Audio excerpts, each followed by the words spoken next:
This is your ultimate stop for everything sports. The Golden State Media Concepts Sports Podcast. Should I say more? From the NFL, MLB, the NBA to MMA, it's all in here. The Golden State Media Concepts Sports Podcast. Listen now.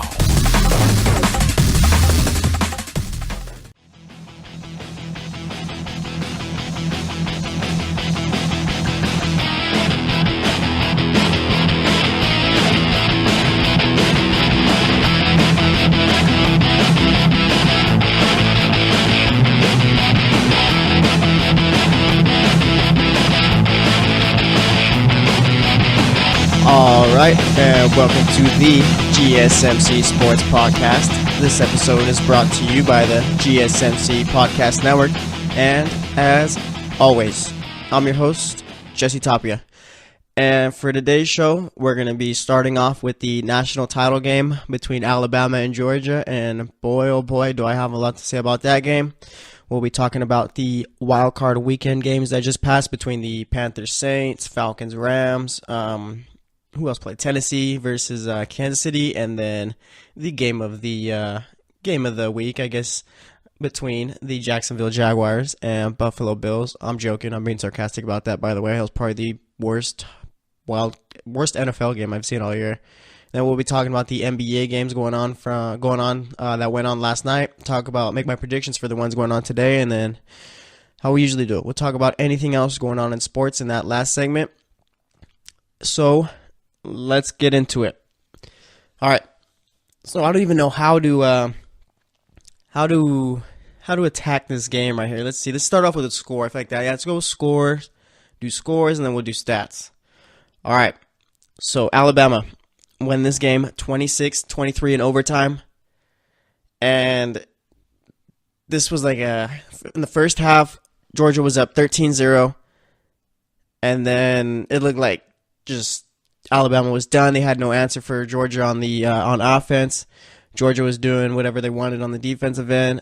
Jake Fromm, he was playing all right, but every time Georgia would run the ball with Sonny Michel, he'd break off for a bunch of yards. Yesterday, he finished with 14 carries for 98 yards. Nick Chubb didn't have a good game really at all. He only had 18 carries for 25 yards. And in the fourth quarter, too, I didn't really wonder. I wondered why they were running. Georgia was running Nick Chubb more than they were Michel.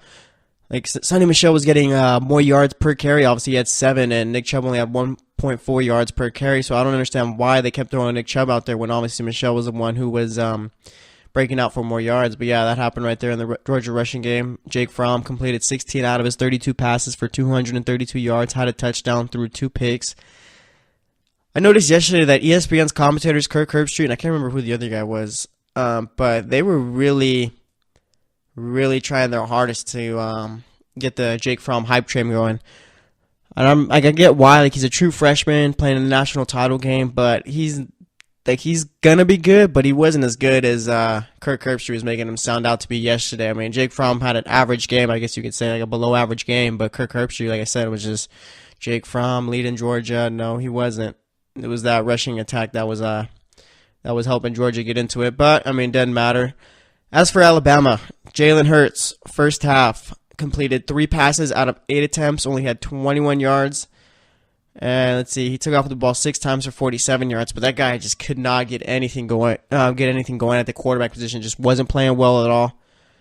Let's see, Calvin Ridley didn't really have all that good of a game either. He had 4 receptions for 32 yards, didn't have a touchdown. And yeah, so let's start off with the first half, all right? So first half comes, first quarter, and 0-0. I think, Alabama had a missed kick. Had a kick kick got missed, and then Georgia scores 13 in the second quarter, which makes it 13-0. I texted my friend right before halftime. I was like, you know what? Alabama's losing this game unless they make a quarterback change, because Hurts just isn't getting the job done. And they bring in this new true freshman, Tua. Let me see if I can pronounce his name right. His first name is Tua, last name Tagovailoa. I don't know. I'm gonna call him Tua.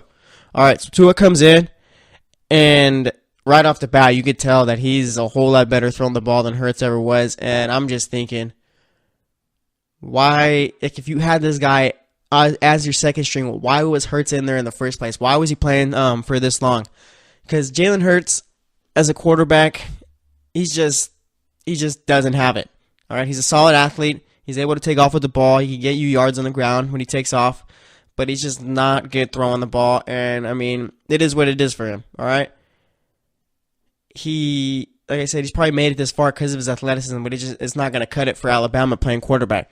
And yeah, like I said, they bring in this guy Tua, and he completes 14 out of his 24 passes in the game, 166 yards, 3 touchdowns, one interception.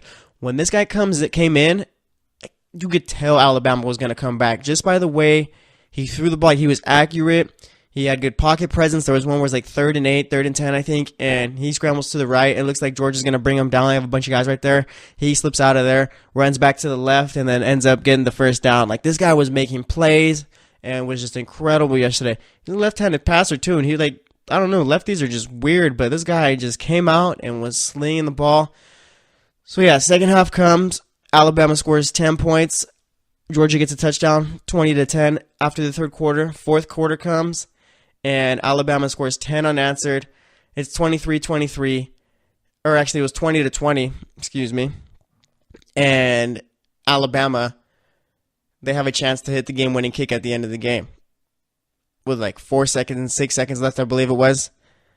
And I texted my buddy, I'm like, this kicker's going to miss, because I think we've all come to know, like, it's like life, death, taxes, and Alabama kickers missing field goals are the only things that are certain in life. It is ridiculous how Alabama, year after year, puts out this amazing team, NFL talent, and they just simply never bring out a good kicker. Like, Alabama's kickers, for some reason, I'm not sure what it is. Maybe Nick Saban is just intimidating because, like, you're the kicker. And I'm sure Nick Saban just doesn't really talk to you too much or anything like that. Just pretty much, oh, you're the kicker. Just go out, kick the ball. You really have no presence on this team or anything like that. I'm not sure if it's something like that, but there is just something about Alabama kickers that they just cannot kick the football whatsoever. It's ridiculous. Like, this guy, like, how do you, it's just, I don't know. It's just, like I said, it's just one of those constants in life that Alabama kickers are always going to struggle when it matters most. And sure enough, he did. So overtime comes, and Georgia's got probably the best kicker in the country. This guy, he's got a leg. He kicked a 52-yarder in overtime, which made it 23-20 Georgia. Then Alabama's possession comes up. And first play, Tua gets sacked. They're back at the 41-yard line now. It's probably second and... Let's see, they start off at the 25, I think it is, so he lost what? Let's do some quick math. He lost 16 yards, so it's about second and 26, I think, something like that. And very next play, this, like, I'm not going to lie, this kind of broke my heart because I picked Georgia. Oh, yeah, I changed my pick, too, on Monday in the GSMC football podcast. I changed it to Georgia because I thought they were going to be able to pull it out. And actually, you know what, let me describe the play where Alabama won, and then we'll get into my thoughts on the game and what I was thinking. What I was talking about with people.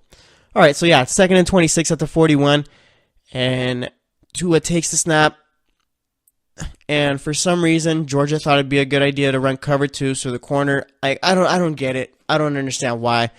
The corner drops into the flat, and then the safety's supposed to go with the deep receiver that's going deep, which was, let me get his name, Devontae Smith. Safety's supposed to get there, doesn't get there in time. Tua throws the ball. Smith is wide open, catches it, and like I said, walks into the end zone because the safety didn't get there in time. Alabama wins. They're your new national champions. 26-23. Tua Tagovailoa is the truth. All right, so now we talked about what happened in the game. Let me give my thoughts. So I saw on ESPN today a little article. What does Alabama do next season? Do they start Hurts or do they start Tua?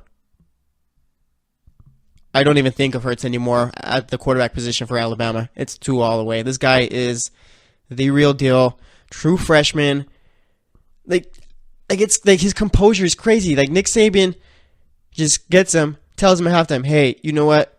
I know you're a true freshman. You haven't really played too many snaps this season. I think, let My friend texted me saying he's a Fresno State fan. He told me that Tua played against Fresno State in the game they had earlier this year, and he looked good. I was like, I really haven't seen him at all, so I guess we're going to wait and see. So, yeah, the guy only plays a couple of snaps at Fresno State, and Saban just tells him at halftime of the national championship game in front of like all these fans. I'm not sure how many fans this Mercedes-Benz Georgia Dome, whatever you want to call it, holds, but you're going to go out there, and we need you to win us a game.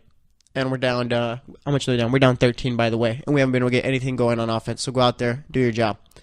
And that's exactly what he did. Comes out, looked way better than Fromm did. Fromm played an entire game. Tua played the second half and like the couple of plays on overtime. Tua looked way better than Fromm. Way better. It wasn't even close.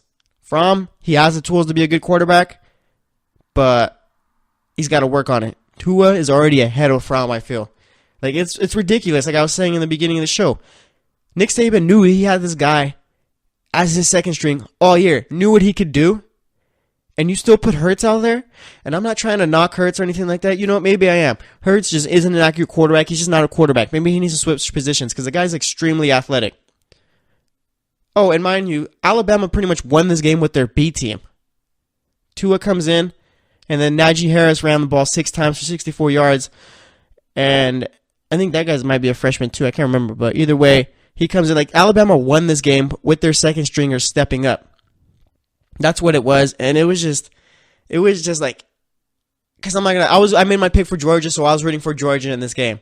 Okay, I'm not the biggest Nick Saban fan. I understand he's one of the best coaches of all time, but I'm just not a Nick Saban fan. It is what it is, you know? And I'm never going to I don't like Alabama. They're not good or anything like that. I'm always going to be professional with it, but I was rooting for Georgia in this game. And when Georgia kicked the field goal, I was like, oh, you know what? Like, it's kind of scary. Alabama's got Tua, and he's throwing the ball well, and they really haven't been able to stop him at all. And they get that sack on the very first play of Alabama's possession in overtime. Like, you know what? Georgia's going to do this. It's going to happen. It's going to happen. Georgia's going to win this game. There's no way that Alabama's going to be able to get a first down when it's 2nd and 26 already. It's going to be difficult to get those 26 yards on the next 2 downs, so they're going to have to kick a field goal, go for it on 4th down. And like I said, Georgia's defense, even though Tua was playing well, Georgia's defense was still making plays.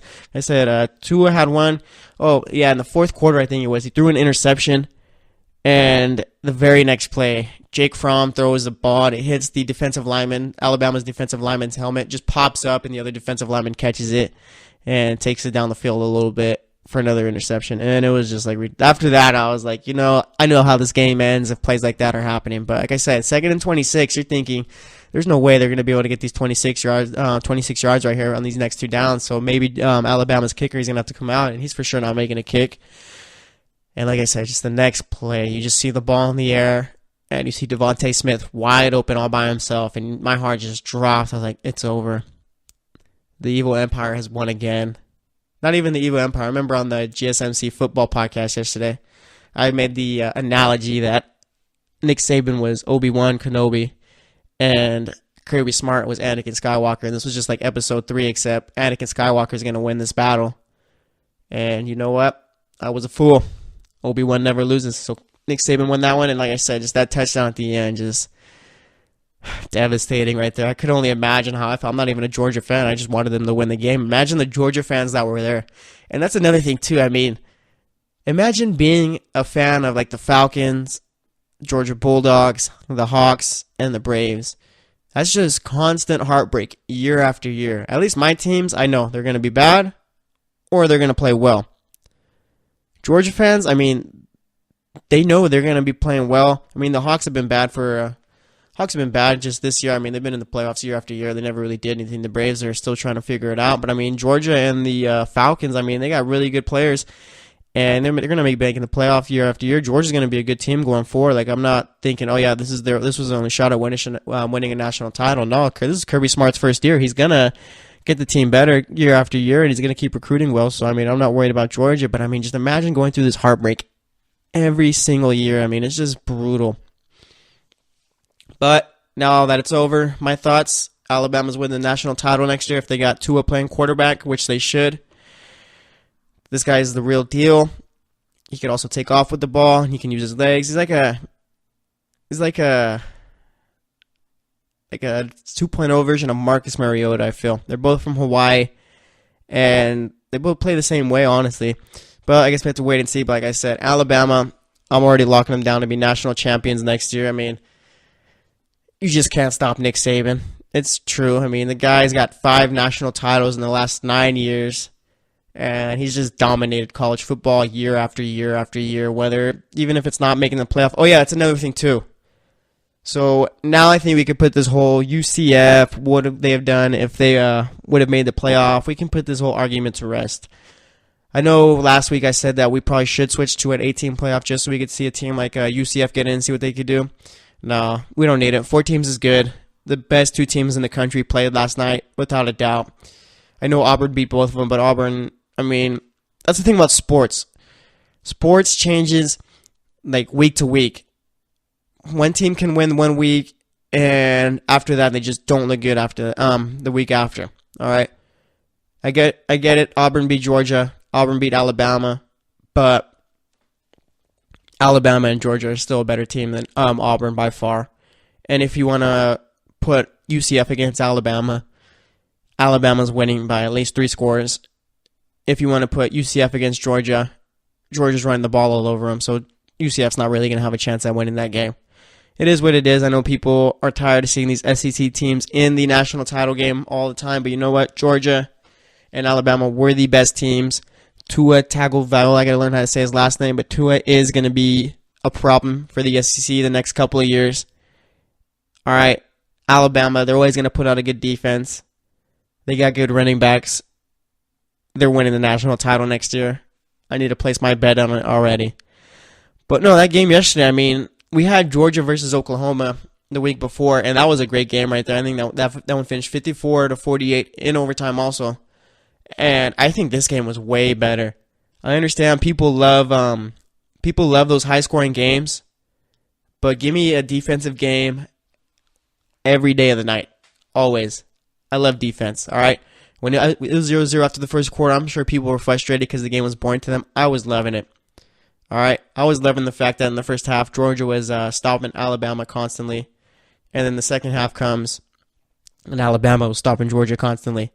It was just the best. This game was better than the Oklahoma and Georgia one, even though the Oklahoma and Georgia one was high scoring. I'll take this one any day of the week. But that's actually going to wrap it up for this segment. That's all I got to say about that. Once again, Alabama is your national champ. They're probably going to be national champs next year. I don't know. Nick Saban owns college football. But next up, we're going to be talking about the NFL wildcard games. I think we might do it to where we talk about the AFC wildcard teams next up, or the NFC. Yeah, we'll start off with the NFC next segment. Third segment, we'll do AFC. We're going to talk about the 4 teams that played. We're going to talk about the teams that won, what they need to do next week against the teams that they're going to be playing, what the teams that lost need to do in the offseason. We're going to do the same thing for the AFC in the third segment, and in the fourth segment, we're going to talk some basketball and anything else going on in the world of sports. So stay tuned, and we'll be right back. Are you looking for the very best NFL and college football podcast? Then check out the GSMC Football Podcast. Get the latest football news both on and off the field. From the NFL Draft to trades to the rumor mill to the NFL Combines. They got you covered. That's GSMCpodcast.com/football-podcast. Get updates on college rivalries, game day insights, and much, much more. It's football talk the way you want it. This show eats, sleeps, and breathes football. Don't forget to like them on Facebook and follow them on Twitter. Visit GSMCpodcast.com for more info.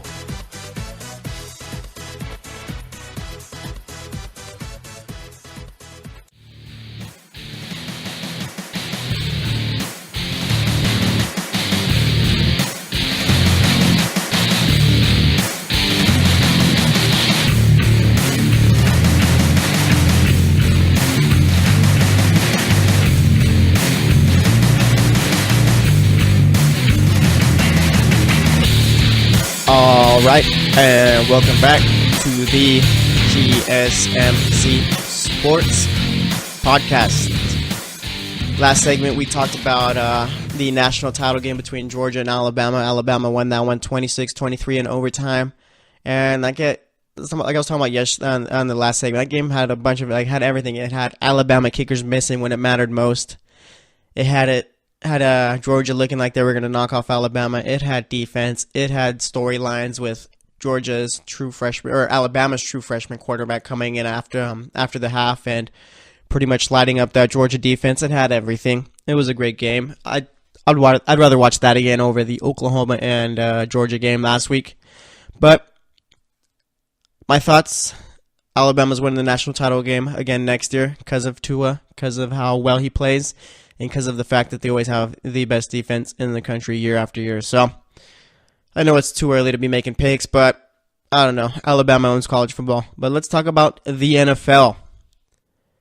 Let's start off with the NFC. Like I said, next segment we're going to do the AFC. Let's start off with the Atlanta Falcons and LA Rams. The Atlanta Falcons won their game 26-13. Matt Ryan had 218 yards, completed 21 out of his 30 passes, had one touchdown. Devontae Freeman, 18 carries, 66 yards, one touchdown. Tevin Coleman had 14 carries for 40 yards, and Julio Jones had 9 receptions for 94 yards and a touchdown, and Mohamed Sanu brought in 4 catches for 75 yards. As for those good old LA Rams, Jared Goff completed 24 out of his 45 passes, had 259 yards, 1 touchdown. Todd Gurley had 14 carries for 101 yards, had 10 targets in that game, only caught 4 balls, and only had 10 yards to show for that. Robert Woods had 9 receptions for 142 yards. Cooper Kupp had 8 receptions for 69 yards and a touchdown. And that's pretty much all that was notable in the LA Rams offense right there. So let's talk about the Atlanta Falcons right now. Let's talk about what they did in the game and then talk about their outlook now that they're going to be playing the Philadelphia Eagles next week, or this upcoming week, I should say. All right, so the Falcons had the perfect formula. I don't know if they listened to my podcast last week, but I said in order for the Falcons to win, they're going to need to stop Todd Gurley as far as catching the ball and getting into space. Todd Gurley's always going to get his on the ground, so I knew that was going to happen. But the way you stop Todd Gurley is if you keep him out of the passing game, and that's exactly what they did. Like I said, he had 10 targets, only caught 4 of those balls, and only had 10 yards. You know what that tells me? That tells me every time Todd Gurley touched the ball, you had Atlanta Falcons defenders right there waiting for him and brought him down instantly. All right, that was the key to the game right there for Atlanta. I'm happy I picked them. They proved me right. Also was surprised Julio Jones showed up in this one. Thought he'd be doubled, thought he'd be limited, but he did whatever he wanted. And Julio shows up in the playoffs. I shouldn't have doubted him because you know what? Julio really hasn't played that well so far this season. He's been pretty inconsistent. He had that one big game against Carolina, I think it was, but that was it. And other than that, it was just sometimes he'd have less than 100 yards. Sometimes he'd be able to put up 100 yards, but you just never really knew. It just wasn't a great year for him. But he showed up big time in these playoffs, and I was really happy about the fact that, let me double check right here. Yeah, Devontae Freeman and Tevin Coleman had 32 combined carries in that game. I've been asking all year for Steve Sarkisian to give them the ball a whole lot more. Because for most of the season, I mean, Devontae Freeman was only getting the ball about 10 to 15 times. And Tevin Coleman, his max amount of carries was usually around 10. So, I mean, it really wasn't a recipe for success for that offense. And towards the end of the year, he started to get smarter. He started giving the ball to Devontae Freeman more, about 15 to 20 times. It still wasn't giving the ball to Tevin Coleman too much, but I don't know what changed his mind in this game. I don't know if he was just waiting for the playoffs, but sure enough, he changed it up. Tevin Coleman, like I said, got 14 carries. Devontae Freeman got 18 carries. That's where they should be at pretty much every game. Devontae Freeman getting around 15 to 20 carries, and Tevin Coleman getting around 10 to 15. If they're doing that, then they're going to be set up nicely to win a game. Matt Ryan, Matt Ryan hasn't looked as good as he did last year. Obviously, last year he won the MVP, but this year, I mean, he just isn't putting up the numbers like how he was. So, I mean, it's really not a problem since they ended up winning the game, but I think he's going to need to step up his play in order for them to get to where they want to be. And I do think that they are Super Bowl contenders, too. I think Atlanta has a really good chance at making the Super Bowl. They have a game coming up against Philly, and I think Atlanta, I mean, all they got to do against Philly is stop the run. That's it. All right, because Nick Foles is not going to win a game with his arm. I'll tell you that much. So if they stop the run, I mean, they're going to be in the driver's seat the entire time. And as for those LA Rams, they really have nothing to worry about. I mean, this was their first year in the playoffs for most of those players. And it was just a big moment for them. And I just think that they weren't ready for the spotlight. But, I mean, when the offseason comes, all they got to do is really just bring in a number one receiver, like a true number one receiver. Make Robert Woods your number 2 and Cooper Kupp that slot guy, because obviously Sammy Watkins is probably going to be gone after this year. He really doesn't bring anything to that team. So, I mean, just get rid of him. And like I said, bring in a number one receiver, develop Goff some more. Obviously, run the offense through Todd Gurley again. and that defense is going to be just as good as they were this year, next year. So they really have done to be worried about. I know they finished the season 11-5, I think it was. Yeah, finished season 11-5, got bounced in the first round, but I mean, this was a good second season for Jared Goff right here. Looked a whole lot better than he did last year, so I'm not worried about the Rams at all. They're going to be fine, and they're going to be Super Bowl contenders going forward in the next few years. So, like I said, they'll be fine. As for that other NFC game, the New Orleans Saints won that one 31-26. Let's start off with Carolina stats. Cam Newton completed 24 out of his 40 passes, had 349 yards, 2 touchdowns. Jonathan Stewart had 11 carries for 51 yards. Cam Newton took off with the ball 8 times, had 37 yards. Christian McCaffrey had 6 receptions for 16 yards. Also had 6 rushes for 16 yards. He had 6 receptions for 101 yards and a touchdown. Greg Olsen had 8 receptions for 107 yards and a touchdown, and Devin Funchess had 4 receptions for 79 yards. As for those New Orleans Saints, Drew Brees had 23 completions out of 33 attempts. He had 376 yards, 2 touchdowns, 1 interception. Alvin Kamara had 10 carries for 23 yards and a touchdown. Mark Ingram had 9 carries for 22 yards. Neither really did anything notable on the receiving end. Kamara had a catch for 10 yards and Ingram had a catch for 13 yards. Michael Thomas had 8 receptions for 131 yards. Ted Ginn against his former team had 4 receptions for 115 yards and a touchdown. And Josh Hill, the tight end, had 3 receptions for 49 yards and a touchdown. So, the Carolina Panthers did what I asked of them. I picked Carolina to win this game. Obviously, I was wrong, but I said if they have any chance of beating these Saints, they're going to need to stop Alvin Kamara and Mark Ingram, and they did that. I know Kamara scored a touchdown, but really got nothing going on the ground. Like I said, he only had 23 yards. Ingram only had 22. And New Orleans just simply couldn't get anything going on the ground. And I just didn't think that Drew Brees was going to be able to win this game on his own. But sure enough, Drew Brees told me, Jesse, you're wrong, and proved me wrong. Obviously, this year's Saints team is different than the last couple of years Saints teams, the last few years Saints teams, I should say. Because Drew Brees has been like the guy on that team. Wins, losses go through Drew Brees. If he doesn't play well, then they have no chance. If he plays great, then they have every chance in the world to go out and win a Super Bowl. And it's just like their defense too just really wasn't anything to think of the last few years. Ever since Drew Brees has been there, honestly. They haven't had a good defense, never had a real running game. I know they did have Reggie Bush there for a little bit, but he just really wasn't at his best when he was with the Saints. And like I said, just never a real running game or anything like that. And now this season, I mean, he had probably the best 1-2 duo at the running back position in Ingram and Kamara. Defense played well all season, and Drew Brees didn't have to do as much as he has had to do since he's been there.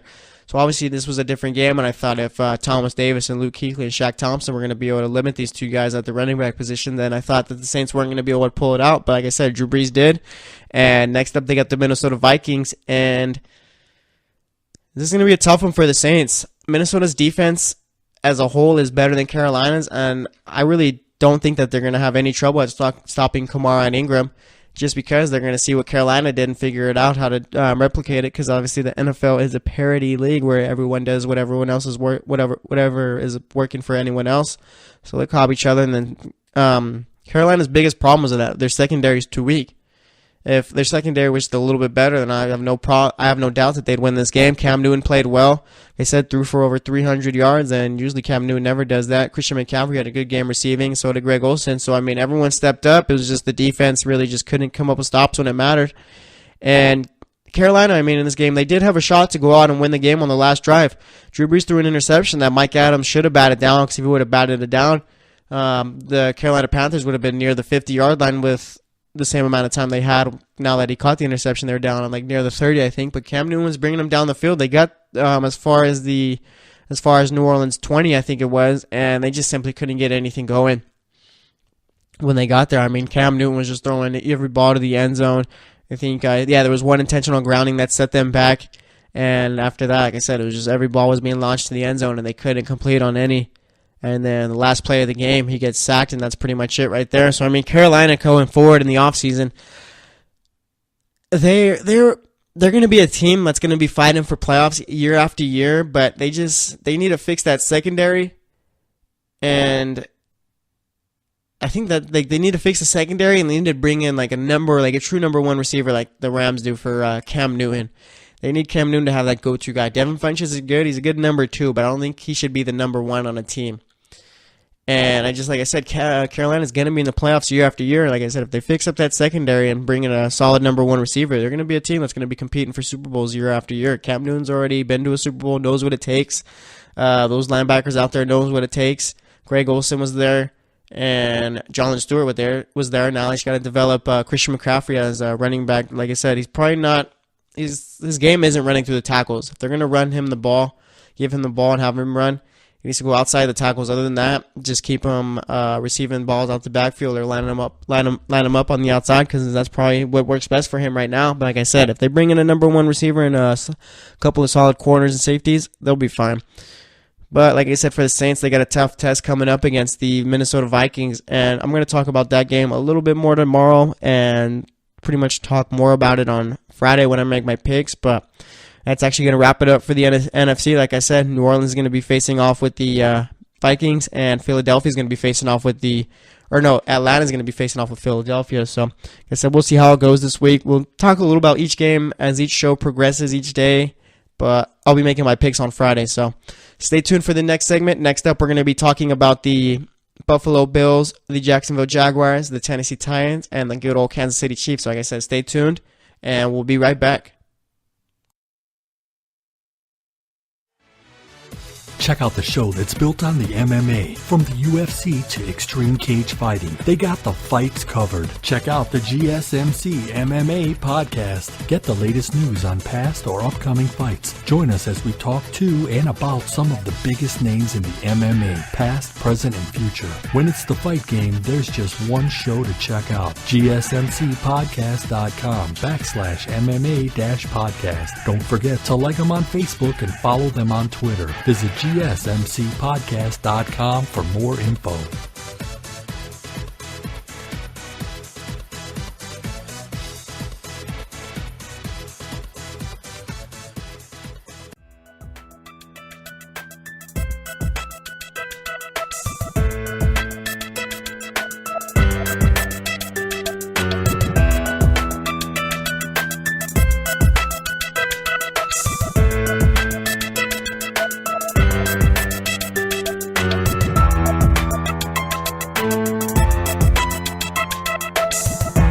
All right, and welcome back to the GSMC Sports Podcast. In that last segment, we talked about the NFC wildcard games. Carolina lost to New Orleans 31-26, and Atlanta beat down on the LA Rams 26-13. Rams-Panthers really have nothing to be worried about going forward. I mean, they're going to be in the playoffs next year, I'm sure, and the Rams, they're going to be a Super Bowl contender going forward. They just need Jared Goff to develop more and pretty much just finish up that wide receiver position, bring in a true number one receiver to play with Robert Woods and Cooper Kupp, and they'll be fine going forward. I mean, they're gonna have a solid shot at winning the Super Bowl with the next 5 years. I feel that's gonna be a team to watch out for. As for Carolina, right now they're all in their prime, and this is their Super Bowl window right here. So they gotta fix up that secondary and bring in another number one receiver too to play with Devin Funchess. And as far as those Saints go, they're gonna be playing with the Minnesota Vikings, and that's gonna be a tough one for New Orleans right there. Minnesota's a solid team, and really haven't been giving them their respect because really haven't believed in Case Keenum. But I think Minnesota does have a good shot to pull that one out. I'll make my final pick on Friday for that. And Atlanta, like I said, they're going to be facing off with the Eagles. And Atlanta, all they got to do is stop J.J. and LeGarrette Blount, and they win that game. So, like I said, we'll talk more about those games as each day goes on. But right now, we're going to be talking about the AFC wildcard games. Let's start off with the Buffalo Bills and Jacksonville Jaguars so we can get that one out the way. So we can talk about good old Kansas City Chiefs because they did what they always do in the playoffs. All right, so Buffalo went into Jacksonville. First playoff game for Buffalo in 21 years. And they didn't score a touchdown. Jacksonville won this one 10-3. Tyrod Taylor completed 17 out of 37 passes, only had 134 yards, no touchdowns, like I said, one interception. Left the game with a concussion. Nathan Peterman comes in for the last drive, completes a pass out of 3 attempts, throws for 14 yards, and throws an interception. LaShawn McCoy, playing on a hurt ankle, had 19 carries for 75 yards and also was the leading receiver for Buffalo with 6 receptions for 44 yards. And as for those Jacksonville Jaguars, good old Blake Bortles, 12 completions out of 23 attempts, had 87 yards, passing the ball, also 1 touchdown, took off with the ball 10 times, and you know what he did? he had more rushing yards than passing yards. He had 88 yards instead of over those 87 passing yards. And Leonard Fournette had 21 carries for 57 yards, also brought in 3 receptions for 21 yards, and D.D. Westbrook had 5 receptions for 48 yards. So going forward, here we are. Blake Bortles is back. And what I mean by that is the bad Blake Bortles is back. The Blake Bortles who looked like a bust.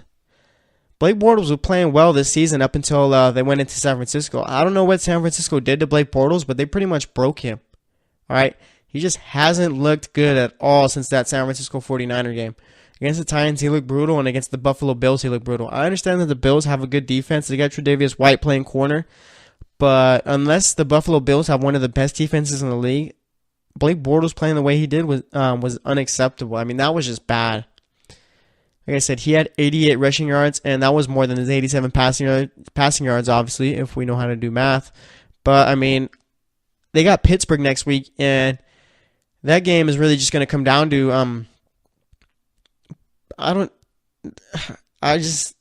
Pittsburgh, they have a bad secondary, and even with their bad secondary, I'm not even sure if Blake Bortles could take advantage of that. I just don't get how he played so poorly, how he's played so poorly. Like I said, beginning of the year, for most of the year, actually, I mean, he was playing well. He wasn't turning the ball over. He wasn't playing well. He was playing like good enough to not lose them the game. All right, he wasn't throwing interceptions, wasn't making bad throws or anything like that. Was doing just enough to where you know what, the defense could do their job and Leonard Fournette could score them points. All right, and then he did have a few games where he elevated his play and he was throwing a bunch of good footballs, completing passes. Like I said, wasn't turning the ball over, was throwing for a few touchdowns a game. And then the San Francisco game happens. And Blake Bortles has just looked lost ever since then. And I'm not sure what they're going to be able to do against Pittsburgh because obviously Antonio Brown's going to be back. But I'll tell you this, Antonio Brown's not doing anything against that Jacksonville secondary. And it's really going to come down to Juju Smith-Schuster, I think, for Pittsburgh because I think Le'Veon Bell is going to be limited and put in check by that Jacksonville front seven. And Juju Smith-Schuster is going to have to figure out a way to get past A.J. Bouye, whoever else they throw at him, because I know they got Martavis Bryant out there also. But this Jacksonville secondary is the best in the league. They're no joke. Like I said, Antonio Brown, he's going to be back, but he's not going to be at 100%. And trying to cut on a torn calf muscle isn't going to be easy, especially when you got Jalen Ramsey in your face the entire time. If I'm Jacksonville, I'm not even matching up Jalen Ramsey with Antonio Brown. I'm gonna throw him on Juju Smith-Schuster because I already know A.J. Bouye can handle Antonio Brown when Antonio Brown's not at 100%. So if I'm Jacksonville, I'm doing that. But it's gonna be interesting to see. And as for those Buffalo Bills, they're gonna have a tough time getting back to the playoffs next year. I really don't think they have any shot. They need a whole new receiving core, right? Kelvin Benjamin isn't the guy. I'll tell you that much right there. He's gonna have himself a nice little NFL career, but that's gonna be it. He's gonna do just enough to be on a team year after year. He's not a number one receiver.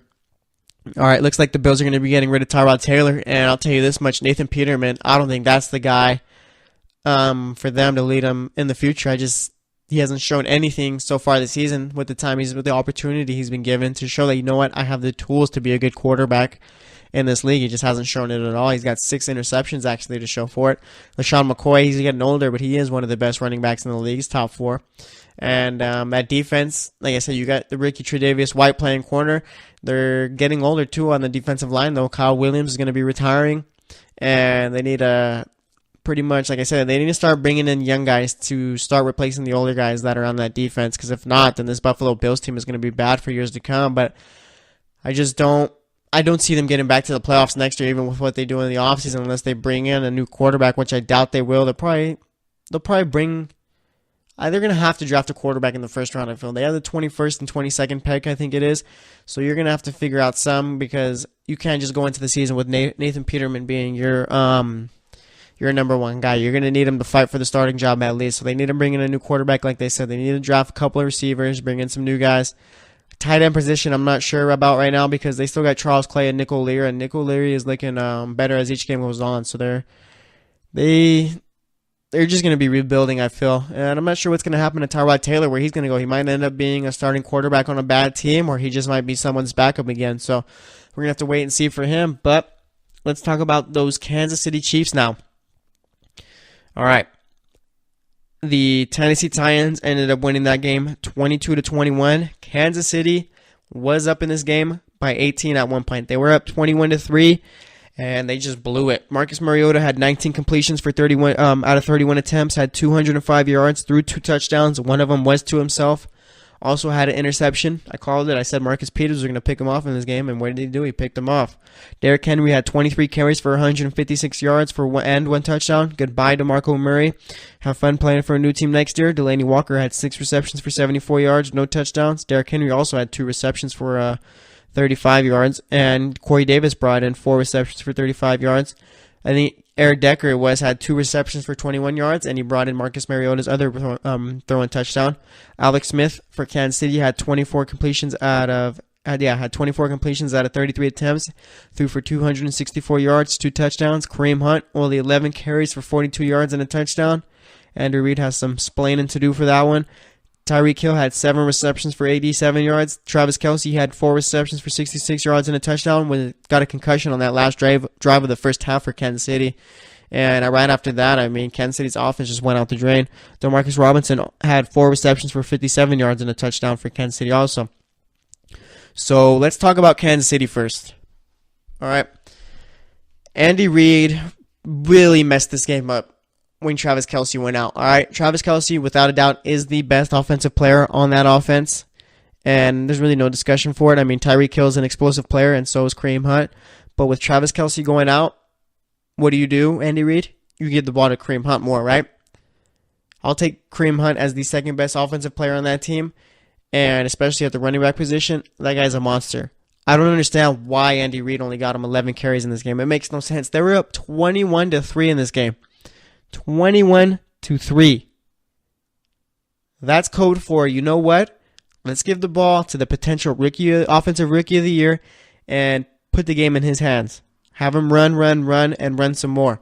All right, we need to kill clock and hold this lead. And I simply just don't get why they weren't doing that. Andy Reid, year after year, always comes up with new ways to just look like a knucklehead and just can't get anything going. I just don't understand why they only ran the ball combined 16 times. Alex Smith had 4 of those carries, took off the ball 4 times. Tyreek Hill had 1 carry for 14 yards. Probably on a little reverse right there. Like I said, Kareem Hunt had 11 carries for 42 yards. It makes no sense to me why they didn't run the ball more. It's baffling. And now for the Chiefs, Alex Smith, it's looking like he's going to be gone next year. It's looking like Patrick Mahomes is going to be the guy, and I really hope that the Kansas City Chiefs don't turn into the old San Diego Chargers.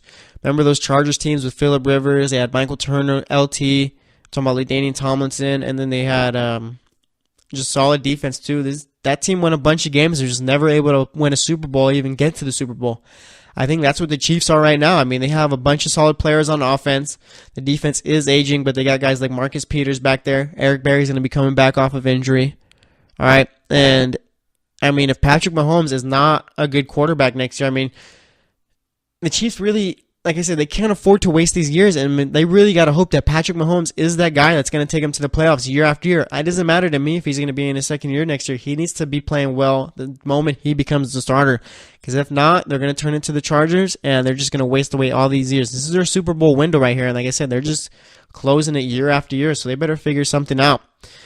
But let's talk about those Tennessee Titans now. They got a matchup with the New England Patriots. Obviously, no one's giving the Titans a chance to win. I'm not giving them a chance to win. I think New England's going to win. But if Tennessee wants any shot at being able to beat the Patriots, they got to stop Deion Lewis, okay? Tennessee does have one of the top 5 rushing defenses in all the leagues, so I think they'll be able to do that. And they got to put the ball in Derrick Henry's hands constantly. Let's see. He ran the ball. Let me double check it right here. He ran the ball 23 times against Kansas City. Give him 25 to 30 carries in the game against New England. At least probably closer to 30 than 25. If they do that and they run the ball well, because New England doesn't have a good defense. They have a defense that gives up a bunch of yards. Yeah, they don't give up too many points, but you can't sustain that throughout the season and expect it to work. So, like I said, I think New England's going to win, but Kansas City needs to run with Derrick Henry, then run some more. All right? Marcus Mariota, he is a good quarterback, but he just doesn't have it this season. He just hasn't played well, not making good decisions, just not looking good at all. And like I said, they got to stop Deion Lewis, figure out a way to limit Gronk, and hope Tom Brady, that's weird to say, but they got to make Tom Brady beat them, which he probably will. So, I mean, it's not looking for Tennessee, but like I said, they got to limit Gronk, stop the run, and run the ball in the offensive end, and that's going to be their only shot at winning the game, but I just don't see it happening for them. So, that's going to actually wrap it up for this segment. Next up, we're going to be talking about the NBA. I'll be recapping the games, talking about the scores, stats, giving a little something about each team. I'm going to make my picks for the games going on today, and I'll tell you which college basketball games are going on later tonight too. So stay tuned, and we'll be right back.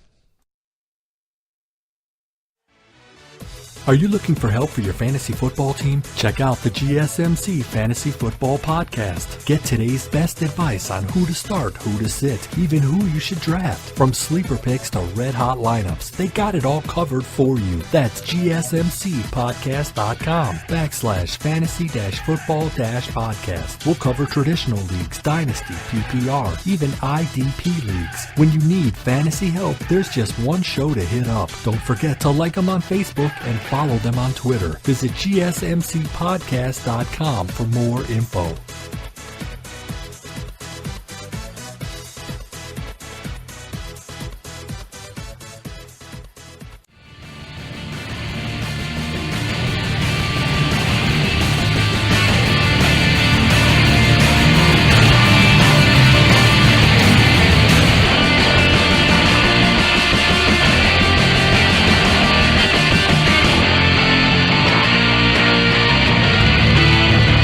All right, and welcome back to the GSMC Sports Podcast. In that last segment, we talked about the AFC wildcard games. We talked about the Bills and Jags game, how much of a boring one that was. Like, Jags won that one 10-3. I was close to my prediction. I said the game would end 17-3. If Blake Bortles or Leonard Fournette would have got me one more touchdown, I would have been right. Talked about Tennessee, how they blew it once again. They were up 21-3, and Marcus Mariota and Derrick Henry brought them back. Now Kansas City, I should say, is going to be heading into next season with a new quarterback. It's looking like, unless somehow they keep Alex Smith, which I won't think that they will do. Tennessee's got the New England Patriots, and they really just don't have much of a chance in that one. So, like I said, they got to run the ball a whole bunch of times, stop the run, limit Gronk, and hope Tom Brady just doesn't have a good game. But I just don't see it happening for them.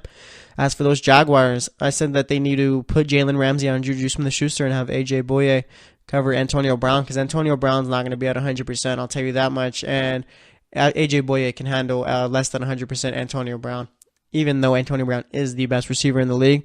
And I just think that it's going to come down to because I think Le'Veon Bell is going to be limited too by that Jacksonville front seven. So Juju Smith-Schuster is going to be the X factor in this game. So we're going to see if he's going to be able to do well. But like I said, if I'm Jacksonville, I'm putting Jalen Ramsey on him instead of Antonio Brown.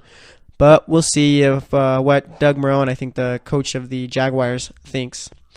All right, for this segment, let's talk some basketball. First game up, we had Milwaukee. They headed into Indiana, faced off with the Pacers. The Pacers won this one, 109-96. John Henson started at center for the Bucks. He had 12.6 rebounds, I should say. Made 5 out of his 8 shots. Giannis Antetokounmpo only took 8 shots in this one. Only had 17 points, 7 rebounds. Chris Middleton, 19 points, 5 rebounds, 4 assists. Shot 6 of 14 in that one. Not a good game from Eric Bledsoe in this one. Had 11 points. Only shot 5 of 13. And Malcolm Brogdon got to start in this one. He had 12 points.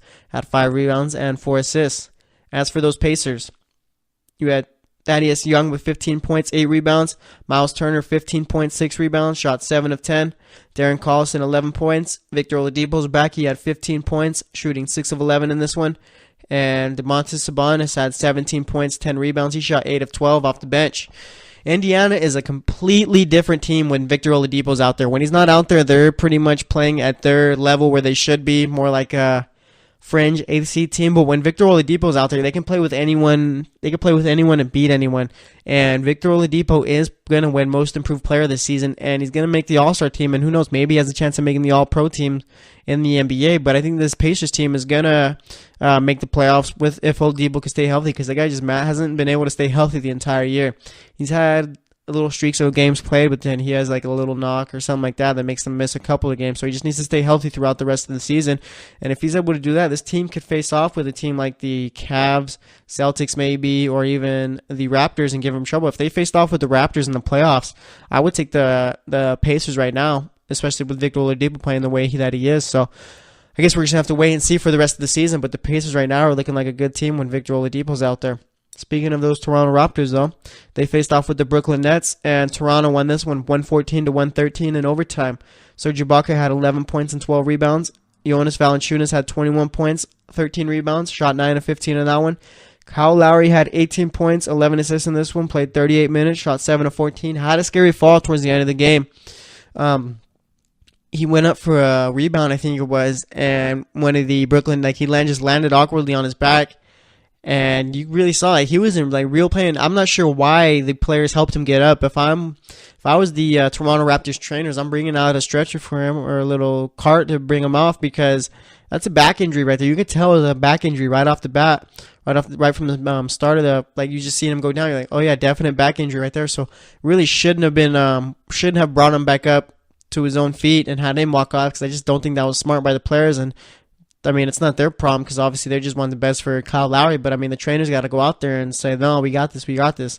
But it didn't happen. He's going to miss a few games. I guess it's just back spasms and a bruised tailbone. So he's going to be out for a couple of games, or he's going to be day to day. So I mean, he might miss one, might miss two, or he just might miss the one and come back. DeMar DeRozan had 35 points in that one, had 6 assists also, and shot 14 of 30 in that game. As for those Brooklyn Nets, Spencer Dinwiddie, or is it Sean Dinwiddie? I think it's Spencer Dinwiddie. He had 31 points, 8 assists, 5 rebounds, shot 10 of 24, 3 of 10 from the three-point line.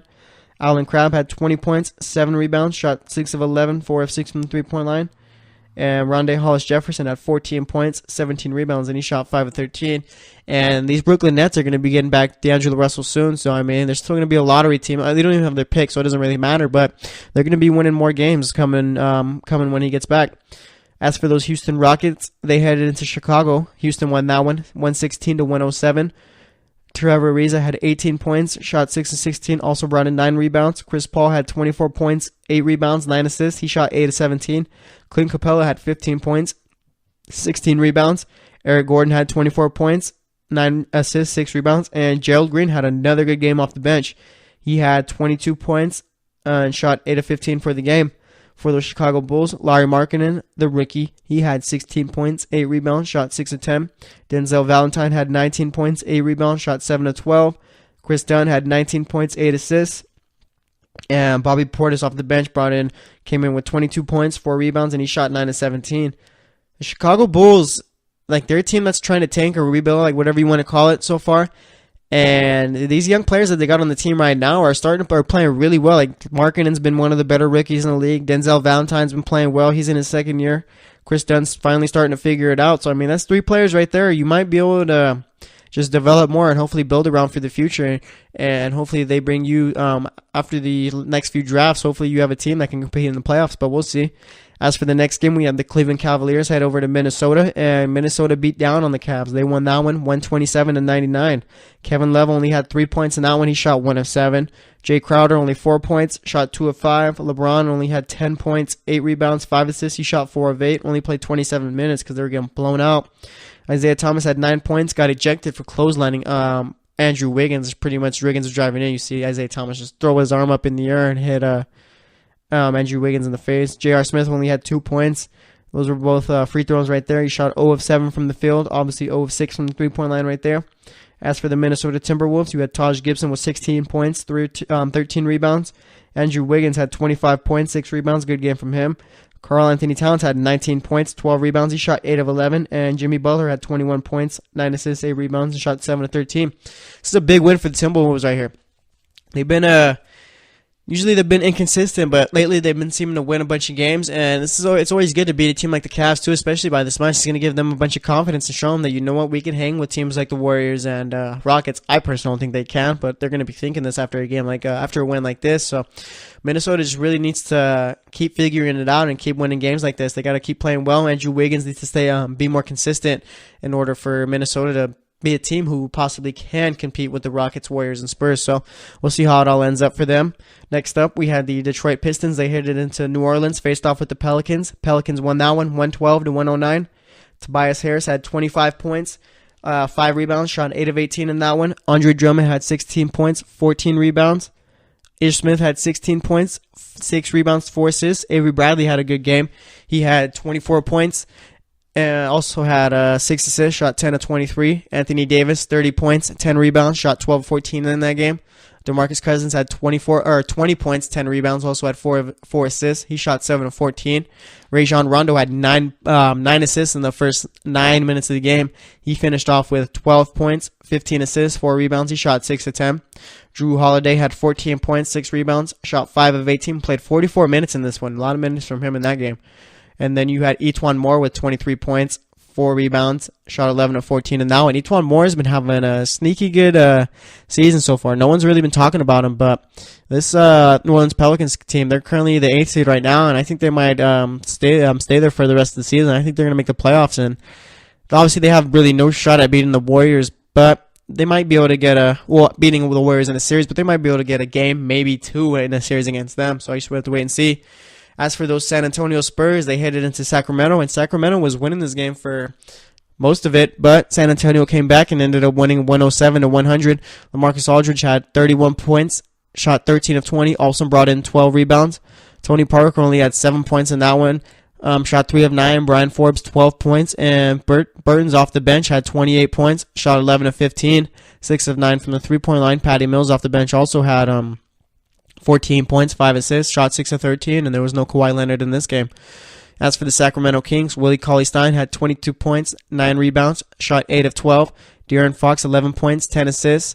Buddy Hield had 10 points in that one. Let's see, who did well off the bench? Garrett Temple off the bench had 16 points, 6 rebounds. He shot 7 of 13, and is it Bogdan Bogdanovic? I think it's being Bogdan because there's a Bojan Bogdanovic on the Pacers, so I can really get their names mixed up. I think this one's Bogdan Bogdanovic. He had 16 points, 5 rebounds, 5 assists. He shot 6 of 10.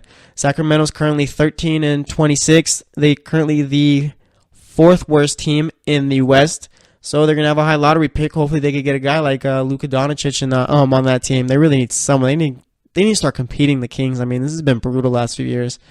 Let's see, the Denver Nuggets, they headed into Oakland. I always want to say Golden State because of the Golden State Warriors. They headed into Oakland. Golden State won that one, 124-114. Nikola Jokic had 22 points, 12 rebounds, 11 assists. He shot 9 of 16. Jamal Murray had 21 points, 6 assists, shot 8 of 22. Gary Harris had 22 points, shot 9 of 18, 50% right there. That's a good game from him. Draymond Green had 23 points, 10 assists, 5 rebounds, shot 8 of 12. Andre Iguodala started for Durant in this one. Durant's been out for a couple of games.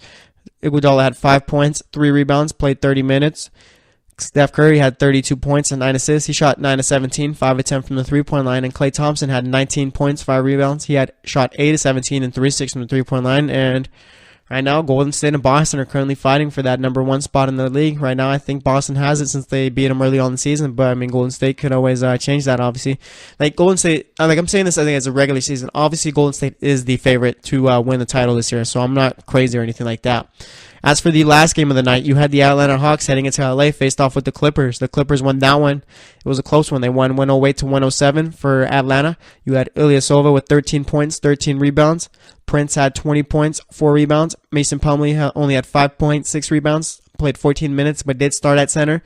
Dennis Schroeder had 18 points, 4 rebounds, only 1 assist. He shot 7 of 19 in that one. And Kent Bazemore had 13 points, 6 rebounds. Always forget that guy played for the Warriors, like right when they were starting to get good. As for the Clippers, you had DeAndre Jordan with 25 points, 18 rebounds, monster game from him, shot 10 of 13. CJ Williams had 15 points, shot 5 of 7, and Lou Williams, monster game. He started for the Clippers right here. He had 34 points, 4 assists. He shot 12 of 29, 4 of 9 from the three-point line. Lou Williams might win 6th Man of the Year this season. I think he's going to, so it's going to be interesting to see. Let's look at the NBA standings right now. Let's see. Let's start off with the East. You got the Boston Celtics in first. Then you got Toronto in second. Cleveland right there. They're actually 3 games back at Toronto for that number 2 spot. Cleveland, we remember how Cleveland started off the season. They weren't playing well at all, and then they started playing well again. But Cleveland just haven't looked as good as they should. They got Isaiah Thomas back. I know they're trying to limit him in his minutes right now, trying to integrate him into the lineup and integrate him into the team. But I mean, Cleveland just hasn't put it together yet. Right now, Toronto and Boston, if I have to say, they are the two best teams in the East right now. Boston's currently 30-10, and then Toronto's 28-10, 2.5 games back of Boston for that number 1 seed. In the number 4 spot, we got the Washington Wizards at 23-17. Number 5, we got the Miami Heat. Ooh, Miami made a comeback. Last time I checked the standings, they were at 8th. Miami's currently 22-17. Milwaukee currently in the 6th spot at 21-18. Detroit has the same record as them, but in the 7th spot. And then you got the Indiana Pacers at the final 8th seed spot at 21-19.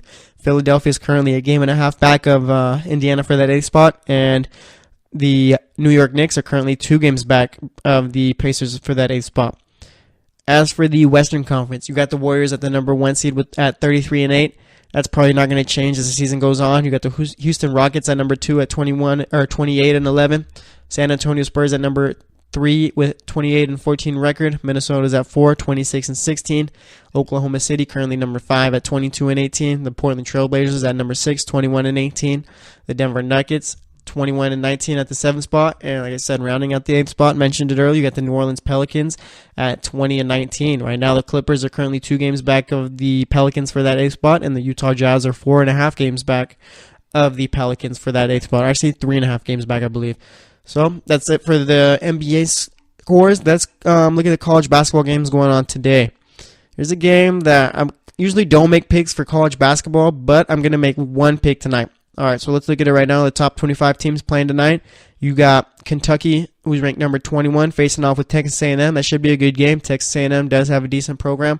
Then you got number 2, West Virginia, facing off with Baylor.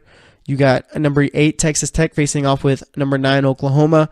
North Carolina ranked number 20 playing against Boston College. Virginia ranked number 3 playing against Syracuse. That could be an upset right there. You got number 25 Creighton facing off with Butler. Number 5 Purdue facing off with Michigan. Number 24 Tennessee facing off with Vanderbilt. Then you got number 22 Auburn facing off with Ole Miss. That's weird to see Auburn is ranked. Auburn has never really been that good of a basketball program, but they're currently 14-1, so maybe they're starting to recruit better. Then we got number 13, Seton Hall. Always got a good, solid basketball program facing off with Marquette. And then this is where I'm going to make my upset pick right here. You got number 12, Kansas, facing off with Iowa State. Iowa State's 9-5. I'm probably going to be wrong about this, but Iowa State, whether it's football or basketball, every year they have an upset win over someone. So I think it's going to happen this time. I'll probably be wrong, like I said, but I'm just going to go out on a limb and make that pick right there. That's going to wrap it up for this show. Starting off with the show, we talked about the national championship game. Alabama is your national champions. And then we talked about the NFC wildcard games in the second segment. Talked about the AFC ones in the third. And then for this segment, if you just dozed off or need a quick reminder, we talked about the NBA games from last night. Ooh, did not make my picks for the games tonight. Let me do that. And like I said, we just talked about I just gave a rundown of the college basketball games going on tonight. All right, let's check the basketball game, the NBA games going on tonight. We got the Miami Heat facing off with the Raptors. I'm going to go with the Heat in this one. No Kyle Lowry, so I'm going to pick the Heat. I'm going to pick the upset right there. Then you got the Trailblazers facing off with the Thunder. Thunder are hot right now. I'm going with the Thunder. You got the Magic facing off with the Mavericks. I'm going to go with the Magic in this one. And then we got the Kings facing off with the Lakers. In LA, I'm going to go with the... Ooh, this is tough. Lonzo Ball's been is back, so the Lakers have been playing all right. They're still one of the worst teams in the league, but I'm going to go with the Kings in this one. Yeah, I'm going to go with the Kings. So it's actually really tough games to pick because bad teams are playing bad teams. But that's going to wrap it up for the show. We'll be back tomorrow. Thanks for listening to the GSMC Sports Podcast. I'm your host, Jesse Tapia. Like I said, we'll talk to you tomorrow, so stay tuned, and we'll talk to you later. You've been listening to the Golden State Media Concepts Sports Podcast, part of the Golden State Media Concepts Podcast Network. You can find this show and others like it at www.gsmcpodcast.com. Download our podcast on iTunes, Stitcher, SoundCloud, and Google Play. Just type in GSMC to find all the shows from the Golden State Media Concepts Podcast Network, from movies to music, from sports to entertainment, and even weird news. You can also follow us on Twitter and on Facebook. Thank you, and we hope you have enjoyed today's program.